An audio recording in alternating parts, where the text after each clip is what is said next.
नमस्कार। नवरात्रि का पावन पर्व जो पूरे भारत में बड़े ही धूमधाम से मनाया जाता है।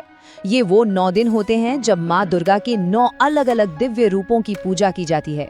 और हाँ, इस दौरान व्रत रखने का तो एक विशेष ही महत्व है। तो सवाल ये उठता है कि ये व्रत आखिर किया कैसे जाए, इसके नियम क्या हैं? चलिए आज हम इसी पूरी विधि को बहुत ही सरल तरीके से समझते हैं। देखिए, किसी भी व्रत की शुरुआत होती है उसके संकल्प से। ये सबसे पहला और कह सकते हैं सबसे जरूरी कदम है।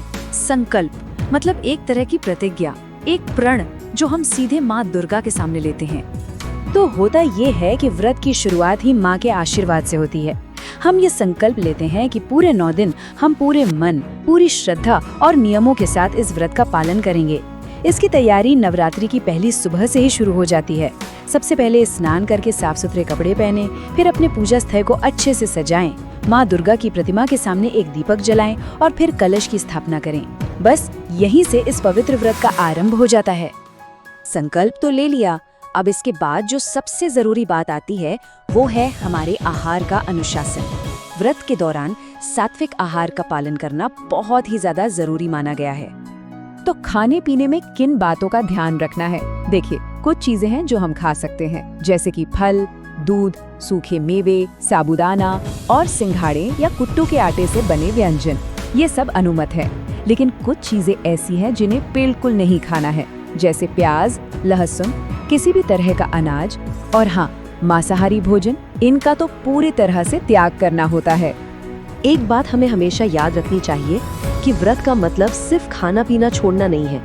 असल में तो ये भक्ति और उपासना का समय है। तो चलिए अब ये भी देख लेते हैं कि रोज की पूजा अर्चना कैसे करनी चाहिए। जो लोग व्रत रखते हैं उनकी दिनचर्या पूरी तरह से भक्तिमय होती है। नियम ये है कि सुबह और शाम दोनों समय पूजा की जाए। और इस पूजा में क्या क्या होता है? माँ दुर्गा की आरती करना, दुर्गा सप्तशती या देवी कवच जैसे पवित्र ग्रंथों का पाठ करना और माँ के सिद्ध मंत्रों का जाप करना, ये सब इसमें शामिल हैं। यहाँ एक बहुत ही शक्तिशाली मंत्र है माँ दुर्गा का, ओम दुम दुर्गाए नमः।